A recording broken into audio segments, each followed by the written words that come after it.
Dome Sports Talk Worldwide with some news from the NBA. So y'all check this out. Now it's my beloved NBA. You know what I'm saying? This is disclaimer. I'm a league passer. Watch a lot of NBA. Watch a lot of teams. The thing about league pass though is, like I said before, when you watch league pass, you watch a lot of other teams, and you mess around and start loving everybody, right? Because everybody has a scenario, everybody has a backstory. You start wishing everybody well, and not your only team or two. This year, for example, I'm watching two teams that lose all the damn time. Matter of fact, I'm recording this after one of my teams lost a game the other day, yesterday, matter of fact, that damn, right at the end, stuff that wouldn't have been able to happen 15 years ago, right? But I watch like the Pelicans, for example, right? LA Laker fan, by the way, everybody know that. But I'm saying a Pelican, I watch the Pelicans because, they had three Lakers on there that I'm going to watch their development because I knew they were awesome players. I knew they were going to become. And that's Josh Hart. People ain't paying attention to what he's able to do. This guy's a great defender in the league, which I'm going to get to in a minute, where you can't defend. An absolute great defender, right? His three-point shot is coming on now, right? And he's definitely the best rebounder for anybody under 6'7" in the NBA. Top rebounder under guards, right? And when he gets that ball and his transition, he's ridiculously awesome. He has a move that goes to the court and he finishes around the rim real well. Awesome player.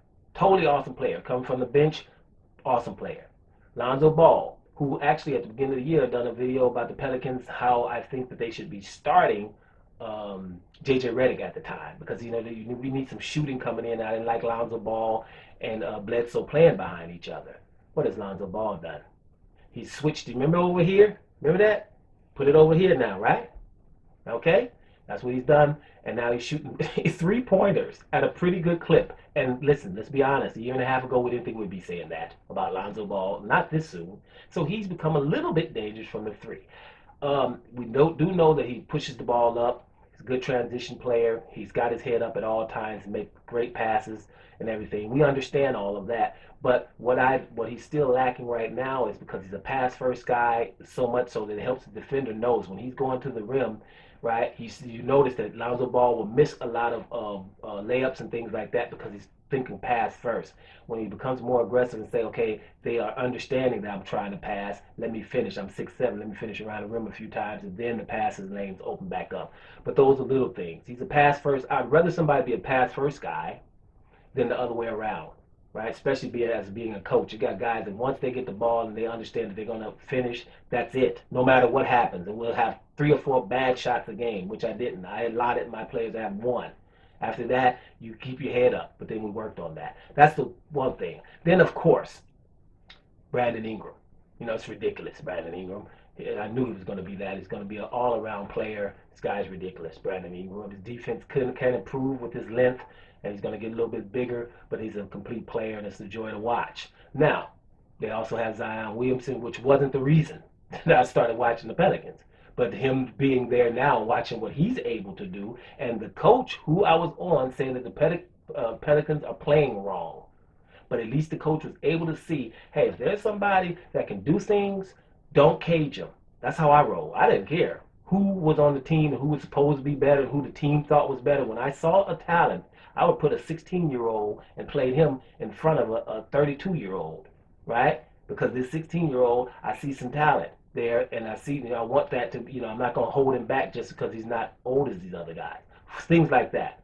And Zion being able to handle the ball and being able to see the floor as well as the rest of the stuff, that's a good idea. And damn it, I'm watching that. Other teams lose a lot is the Wizards. I watch them too, right? Because Russell Westbrook went there. I'm so glad he got out of Houston because I couldn't watch James Harden, right? Because James Harden is the reason what this video is going to be about. James Harden is the reason. That's why he's good is because of the way the NBA is called right now, officiated. So I'm gonna watch Russell Westbrook because it could be a triple double happening. And I watch most teams where I see a triple double possibly happen. I would like to watch them. I watch Jokic too if I have to. You know what I mean? So bottom line is, you watch teams when you're a league passer that you normally wouldn't watch. You're watching your team versus whoever, right? But here's my issue: the NBA needs, right, some pro defense rules ASAP. We need some pro defense changes ASAP, right away. Because it's just too much. I mean, a normal game is 120 to 125, right? in most games are damn near 130, 140 points, and I am not talking overtime, right? Everybody is just shooting nothing but three-point shots, right? That's it. And why would you do anything else? My team just lost a game. They were leading by 5 points with 10 seconds left. Why you can lose that? Because somebody's going to come shoot a three, right? You can't defend it in the first place. So rule number one that needs to be changed, right, is the three-point foul, right? When you're fouled at the three-point line, you don't get no damn free throws. You take the ball out. Unless, of course, he touches your shooting hand or the arm. That's it. If you land funny, no 3 points, right? If he touch you, if you pump fake and he jumps straight up and you jump into him, no damn shots. Okay? You can take the ball out. But we are not gonna sit here and watch people shoot 3 free throws. It's supposed to be hard to get 3 points in the NBA. And it's the easiest thing to do, and that's why no one is doing anything else.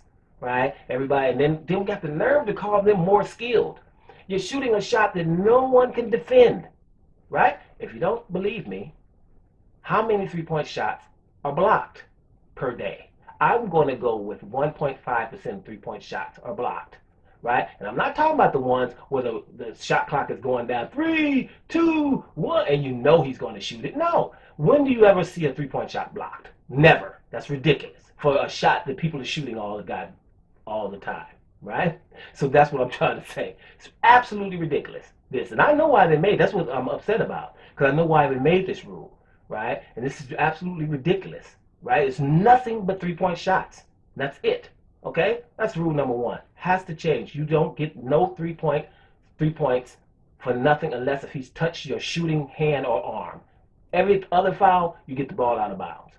Now, I mean, we sick of watching some people score 140 points in a regulation game. Man, what happened to 80 to 85? Hell's wrong with us? Number two, more offensive fouls. Period. If it's close, it goes to the defender. Period. If the defender guesses right, because that's all he can do, he can't jump or nothing. So since then, if he's in the right place and he's close, give it to the defender. Period. Right? You know, somebody I like to watch play basketball. I haven't seen him this year. I don't know where he is. He was in Milwaukee. Ezan Ilyasova. Ezan Ilyasova is a defensive genius. And the reason why I say that is because he's figured it out. Why am I running around here jumping around and just getting fouls called? I'm going to pick a side, and I'm going to do my research on what this offense player wants to do. I'm going to pick a side, and I'm going to take that side, and he's going to run into me. I'm going to get an offensive foul or not. But that's the only way to defend in this league right now. You know what I'm saying? It's just pro offense. It's exhibition games out there. So I love watching Ilyasova. It's just I be screaming at the TV when I see him. That's how you got to play defense. That's what they forced us to do.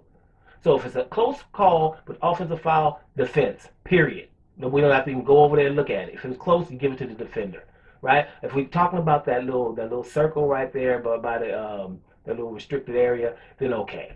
You know, you can have, the offensive player can have that, because if he's there already, then he's there already. Everything else, defender gets that. Rule number 3, pump fake. So if somebody pumps fakes and the defender jumps straight up, if the offensive player initiates that contact, right? If he initiates that contact, it's over. It's an offensive foul, is what I'm trying to say. If a defender jumps straight up and the offensive players are jumping into him, left, right, or forward, that's not their shooting motion. Why are we giving them that? And matter of fact, what you're telling a defender is, if he pumps fake, what am I supposed to do? I'm playing defense here. I'm trying to block his shot, so I'm going to jump straight up. Can I do that at least out here, or are you telling me not even to jump at all either? Is that what we're telling the defenders? Don't jump at all, because the offensive player, he has the ball, and matter of fact, you jump straight up in your invisible cylinder. When I used to ref, that's what they said, is you have an invisible cylinder over here, you can jump straight up, but the offensive player is jumping into him, which means they're initiating contact. When an offensive player initiates contact, it is the offensive foul. There has to be more of those. So a guy with pump fakes and an offensive player goes in him and initiates the contact, it's an offensive foul. That's rule number 3. Rule number 4, here's an important one.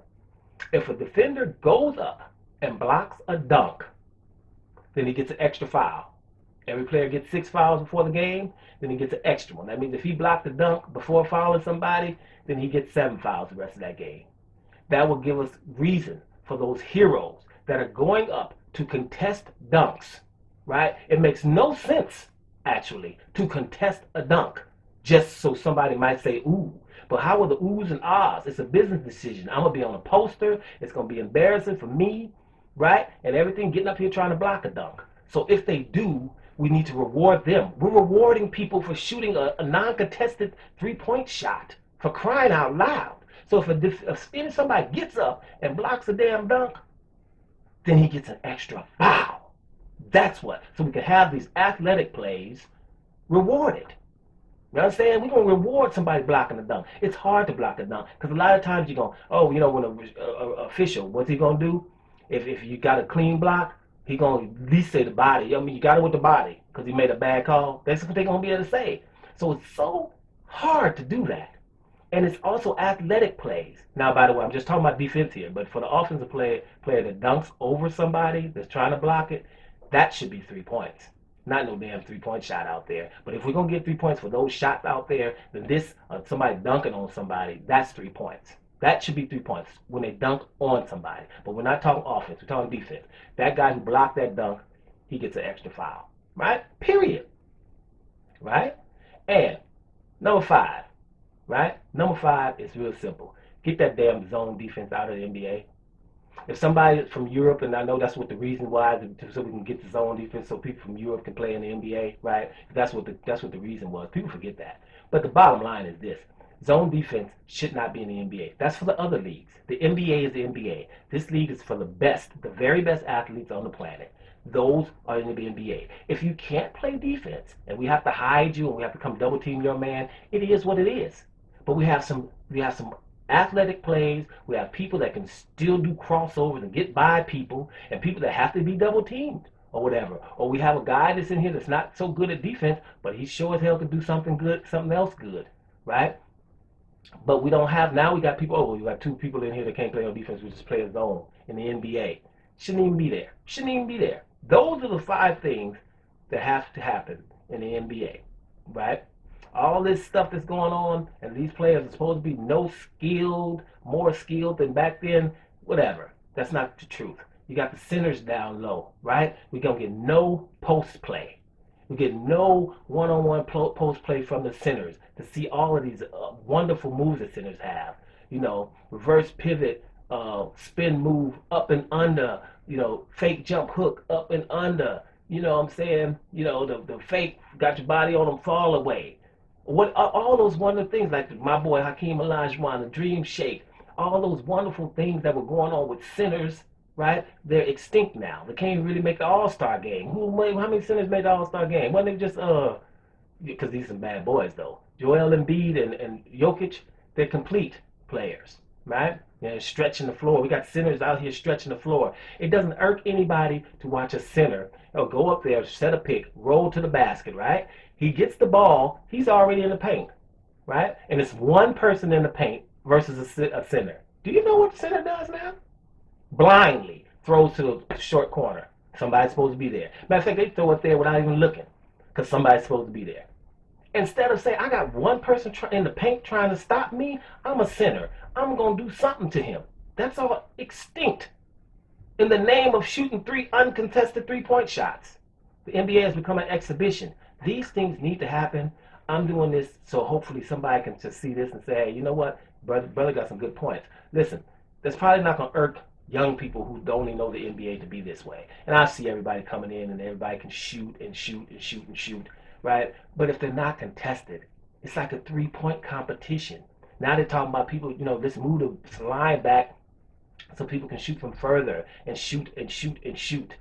Right? But if no one can, you know, no one can defend it, no one can get in your face. They can't. You can land wherever you want. I seen Gary Trent when he's playing the Pelicans. My man from Portland, you know, he's doing a good job. But I seen him. Somebody just ran past him. He's sticking his leg out. He didn't hit the guy, but I saw him. You know, I'm gonna stick my leg out. You know why? Because if they call something, I'm going to get 3 shots.